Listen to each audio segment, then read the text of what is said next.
Abra comigo Atos capítulo 2, a partir do verso 42. Aproveitar, desejar a todos os pais também um bom dia, um dia abençoado. Acordei hoje orando ao Senhor, quando estava pedindo a Deus, que me conduzisse conforme Ele queria. E percebi que meu coração, nessa manhã, amanheceu com saudade, mas não com tristeza. Há um ano atrás, meu papai se foi. Então, tem algumas datas, que a gente sente um pouco, mas não tem tristeza no meu coração, tem saudade. E a memória, daqueles que já partiram deve ser honradas através de nós.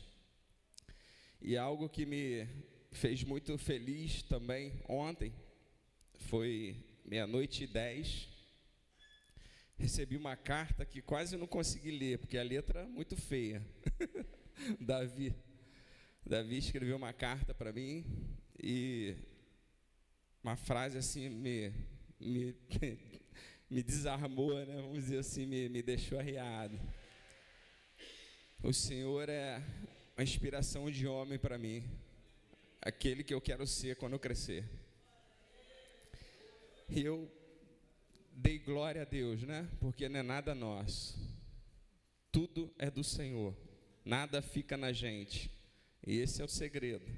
Você recebe um elogio, você recebe algo, a gente fica feliz, mas a glória tem que ser de Deus, porque ai do irmão Heber, ai de nós se não fosse o Senhor, Então, eu agradeço a Deus pela vida de cada papai aqui, e tendo a certeza que nós temos um Pai eterno, o Pai celestial, aquele que nos salvou, aquele que nos ama e nos conduz todos os dias. Atos 2, 42, eu tenho acho que 20 minutos, uma missão quase impossível, mas vamos tentar, Jonathan? Atos 2, 42 diz assim: e perseveravam na doutrina dos apóstolos, e na comunhão, no partir do pão e nas orações. Em cada alma havia temor, e muitos prodígios e sinais eram feitos por intermédio dos apóstolos. Todos os que creram estavam juntos e tinham tudo em comum. Vendiam as suas propriedades e bens, distribuindo o produto entre todos, à medida que alguém tinha necessidade. Diariamente perseveravam unânimes no templo, partiam do pão em casa e tomavam as suas refeições com alegria e singeleza de coração, louvando a Deus e contando com a simpatia de todo o povo. Enquanto isso, acrescentava-lhes o Senhor dia a dia os que iam sendo salvos. Senhor, nós mais uma vez erguemos as nossas vozes em agradecimento a Ti por mais essa manhã. Pedimos a orientação, a iluminação do Teu Espírito Santo, a graça para poder estudarmos aqui, aprendermos um pouquinho mais da Tua palavra. E eu peço a Ti, Senhor, como já orei, já apresentei diante do Senhor a Tua igreja nessa manhã, enquanto eu estiver aqui ministrando a Tua palavra, Senhor, que Tu possa estar realizando, Senhor, a Tua vontade, o Teu querer, e liberando sobre esta casa, sobre este povo que se encontra reunido no Teu nome, bênçãos sem medidas, que a Tua boa mão esteja estendida sobre o Jardim Meriti, que os Teus olhos estejam atentos às orações que estão sendo feitas nesse lugar, que o Senhor abençoe a PIB em Jardim Meriti, e que essa ministração, Senhor, fique gravada em nossos corações.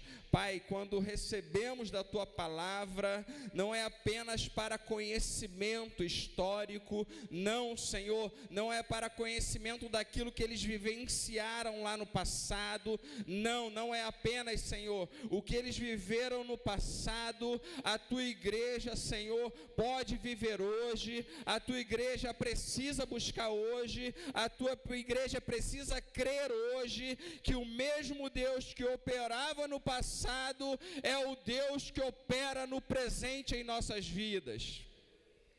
Senhor, fica conosco e nos conduza na direção que Tu queres, em nome do Senhor Jesus. Amém.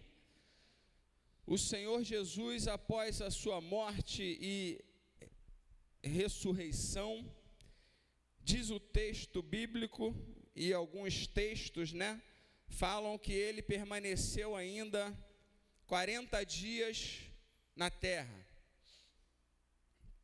E nesses 40 dias, nós vemos aí no Evangelho dizendo que ele apareceu na praia, junto ali aos seus discípulos que já tinham largado as redes, E ali eles tinham voltado, à prática da pesca, e ele se apresenta ali.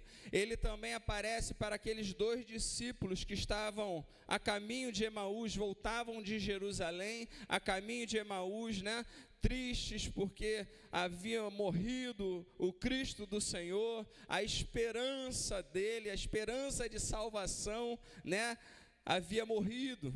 Mas Jesus volta ali, aparece para eles e ceia com eles, e diz a palavra que eles não perceberam, mas quando Jesus falou, eles reconheceram que era Jesus. Então nós vemos o Senhor Jesus aparecendo, de maneira assim, que a vontade dele em aparecer, em se revelar. Ele aparece ali para os 12 também, quando estavam reunidos. Tomé não estava, e Tomé não acreditou. Depois Jesus aparece para Tomé e fala: Tomé, olha aqui a marca dos cravos, põe aqui o dedo, Tomé. E Tomé acredita.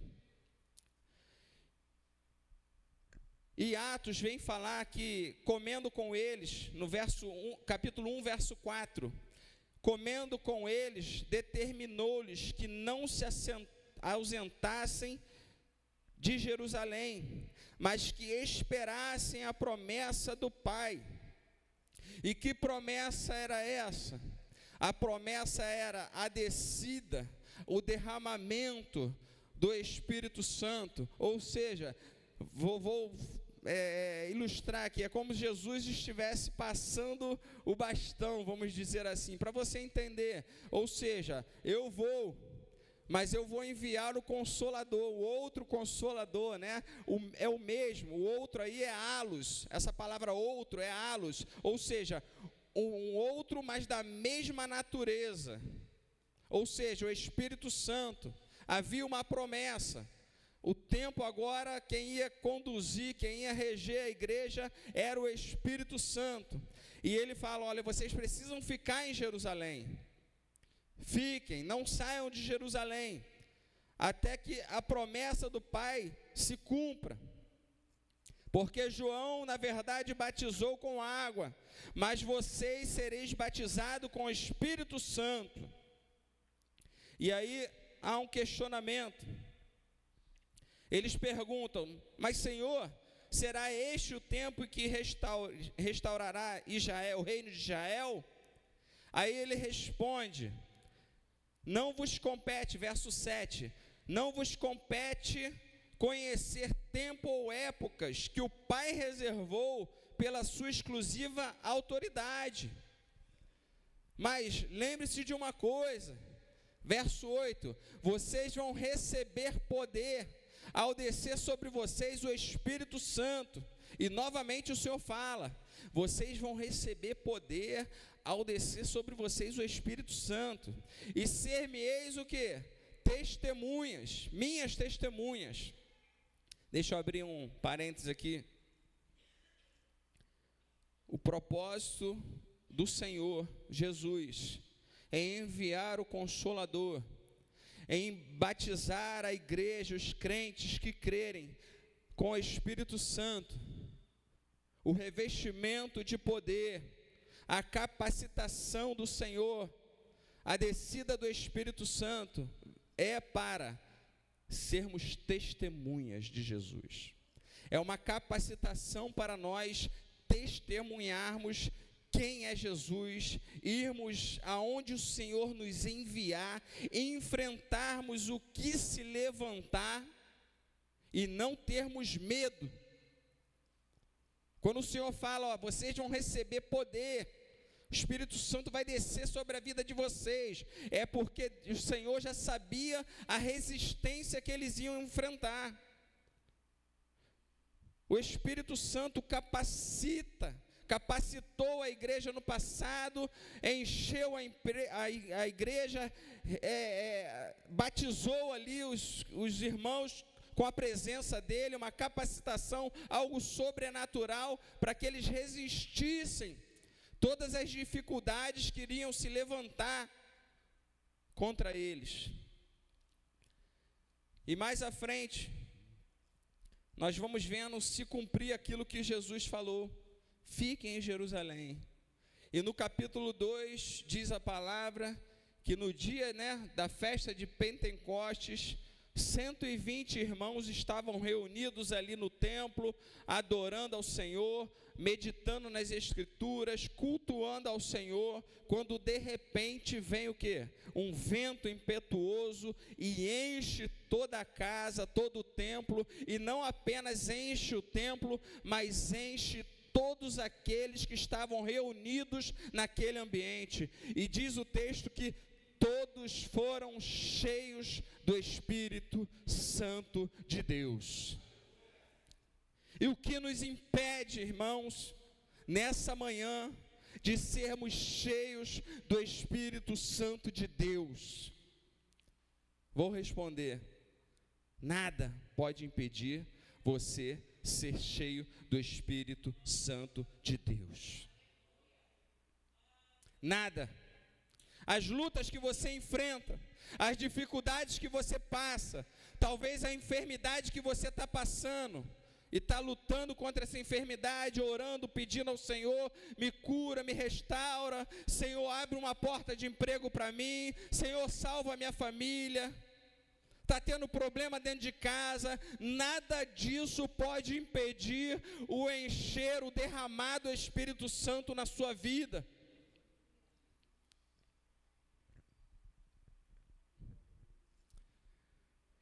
Nós precisamos crer que o que o Senhor tem para nós, o que está na Bíblia, tudo é para nós.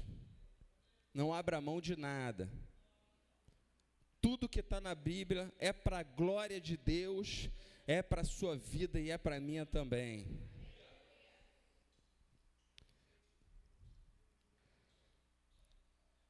O tema, já quase terminando, mas eu vou falar o tema, olha isso. Como viviam os convertidos? Como viviam os convertidos? Após receberem o Espírito Santo, a gente vai ver que a igreja é tomada de uma autoridade, de uma capacidade, Danilo, sobrenatural. Aquele apóstolo que outrora deu lugar ao inimigo e falou assim: não, Senhor, o Senhor não vai morrer não, o Senhor não vai ser crucificado não. Aí o Senhor falou: para trás de mim, Satanás. Pedro emprestou a boca ali para o intento maligno, né? Não que Pedro estava endemoniado, não, nada disso, mas Pedro emprestou os lábios para falar algo contrário à vontade de Deus, que seria a vontade do inimigo, parar Jesus, interromper a obra que ele estava fazendo. E ali o Senhor: para trás de mim, Satanás, repreende Pedro. Depois Pedro vai lá e nega ao Senhor Jesus, com medo, nega Jesus. Depois o mesmo Pedro, antes disso um pouquinho, vai lá na hora que os soldados chegam, vão prender Jesus, Pedro saca a espada e corta a orelha de um soldado. Então a gente vê um Pedro impulsivo, sanguíneo, né, com temperamento difícil, querendo resolver as coisas, né, com a próprio punho, com a própria vontade, conduzido pela carne. Em Atos nós já vamos conhecer um Pedro cheio do Espírito Santo, que começou a renunciar à sua carne e passou a viver pelo Espírito Santo de Deus. Diz o texto que num discurso, num sermão muito assim firme, apontando que aqueles que crucificaram Jesus estavam ali ouvindo esse sermão. Olha, o Cristo que vocês mataram, que vocês crucificaram, é esse que batizou com o Espírito, é esse que tem realizado coisas maravilhosas no nosso meio. E os discursos de Pedro, os sermões de Pedro, tocavam os corações. Deus, através de Pedro ali, convertia muitas almas. E diz a palavra que muitos se achegavam, eram conduzidos, trazidos, acrescentados pelo Senhor, depois daqueles sermões. E a igreja o quê? Crescia. De 120 passou a quase 3.120, vamos botar aí, olha isso. Olha o crescimento da igreja no início, a igreja em Atos. E depois, num próximo discurso, depois de Pedro ser preso lá, ele prega, ele faz um discurso, outro discurso firme, apresenta Jesus, a ressurreição, fala que Jesus é o Senhor, e eles prendem Pedro e colocam Pedro diante do Sinédrio, do Supremo Tribunal dos Judeus. Eles têm que responder por estarem pregando, anunciando Jesus. E aí o que acontece? Diz o texto, que depois daquela mensagem, quase 5.000 almas se convertem. Então havia um crescimento, estava havendo salvação, estava havendo gente se quebrantando, se achegando, de todos os povos, raças, tribos e nações estavam se convertendo a Cristo Jesus. Por quê? Porque a igreja buscava a presença do Senhor. Diz o texto que diariamente se reuniam no templo, buscavam ao Senhor. Havia um desejo daquela igreja no passado em buscar a presença, em ganhar almas para Cristo Jesus. Não era o propósito de encher a igreja, não. O propósito dele nunca foi encher a igreja. O propósito dele era resgatar as almas do inferno. E que sirva de exemplo para a minha vida, para as nossas vidas. Nós precisamos resgatar as almas que estão caminhando para o inferno. E quem vai nos dar essa capacidade, esse poder, e quem vai nos ajudar, quem vai convencer, é o Espírito Santo de Deus. É Ele que fez no passado e é Ele quem continua fazendo no presente. A igreja de Atos é uma igreja que impactou o mundo, Danilo. E o livro de Atos, né? É um livro que não tem fim. O final do livro de Atos dá a ideia de continuidade. Interessante. Não tem despedida, não tem saudação, agradecimento, nada, mas é um livro que tem continuidade. Quando você lê Atos, no finalzinho, a percepção nossa é que continua, e realmente continua. Porque nós somos a continuidade da igreja. Nós somos a igreja de hoje, a igreja que vai impactar esse mundo, que está impactando esse mundo, mas primeiro nós precisamos começar a impactar o quê? Jardim Meriti. Vamos começar por Jardim Meriti, impactando os nossos vizinhos, convidando aqueles que estão precisando, chamando, orando.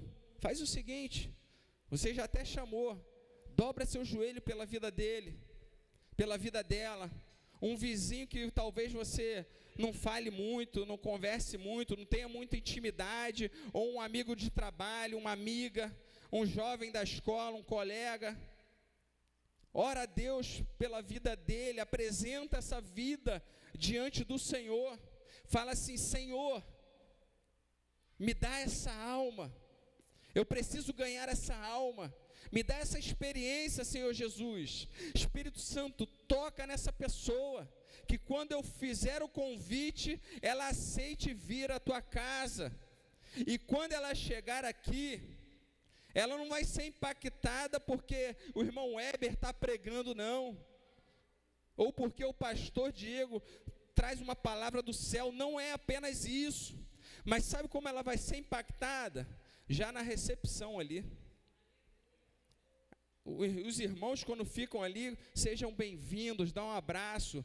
Meu irmão, como é importante, como cada setor, cada um que trabalha aqui na cantina, um cafezinho, quando você toma um sorriso ali, seja bem-vindo, uma conversa, Deus age, Deus já começa, não é aqui só do altar, não. É claro que aqui também é importante, a ministração da palavra, o louvor, o exemplo que eu dei, eu vivi assim nessa manhã. Que presença gostosa, quando a irmã Dulce estava louvando a Deus, exaltando ao Senhor, que unção. Uma igreja que impactou o mundo. 2 pontos, não vão ser 3, vão ser 2. E rápidos, 3 minutos. Separei 2. O primeiro é: perseveravam na doutrina dos apóstolos. E por que o faziam isso? Porque se não estivessem perseverando na palavra, nas escrituras, no conhecer, no viver as escrituras, a igreja não conseguiria avançar. Quando estavam cantando o segundo louvor, aí eu fiquei assim, muito feliz, sabe? Quando a gente pede a confirmação, pastor, poxa, eu vou trazer isso para a igreja, eu vou pregar, mas eu precisava algo assim. Aí os irmãos, um inferno não parou a igreja. A perseguição não parou a igreja, o Coliseu não parou a igreja, os leões, até anotei, porque eu não sei ler, os leões não pararam a igreja. Ninguém pode parar a igreja do Senhor.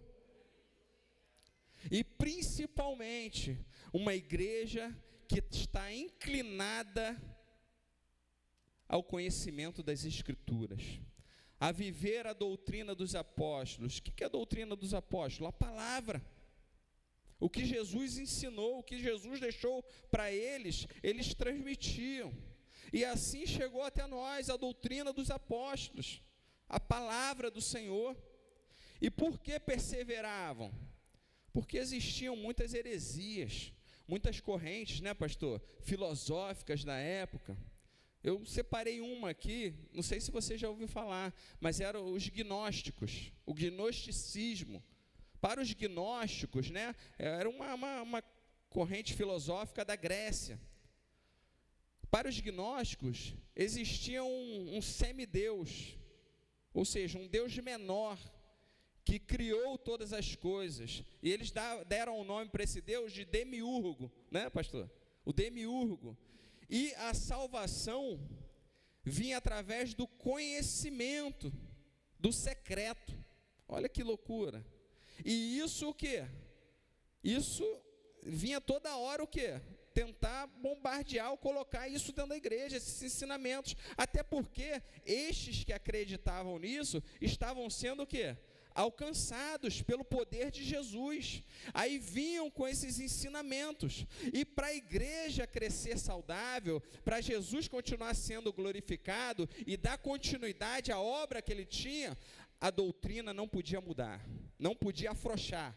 Palavra, vinha lá os gnósticos, vinham os arianos, vinham outras correntes teológicas, palavra, quer ficar aqui é palavra. Não pode. Existem heresias no nosso meio, né? Hoje em dia, nosso meio não, deixa eu reformular, perdão. Existem heresias hoje em dia por aí? Existem, e não são poucas, mas como são desmascaradas, como a gente não vai cair nessas heresias ou entrar por essas seitas, quando a gente conhece o quê? A palavra. Eu lembro que na época que a gente estava estudando, a gente pesquisou sobre seitas, heresias. Existem igrejas que colocam lá uma cadeira que ninguém pode sentar, né, pastor? Porque aquela cadeira lá é do anjo. O anjo, quando vier na igreja, ele tem que ter a cadeira dele. Aquela não é do anjo da igreja, não. É o anjo mesmo. E está lá a cadeira no altar. Porque o anjo, quando vier ou vir, né, ele precisa ter o lugar dele. Olha que absurdo, irmãos. E tem gente que acredita, tem gente que segue, né? Por quê?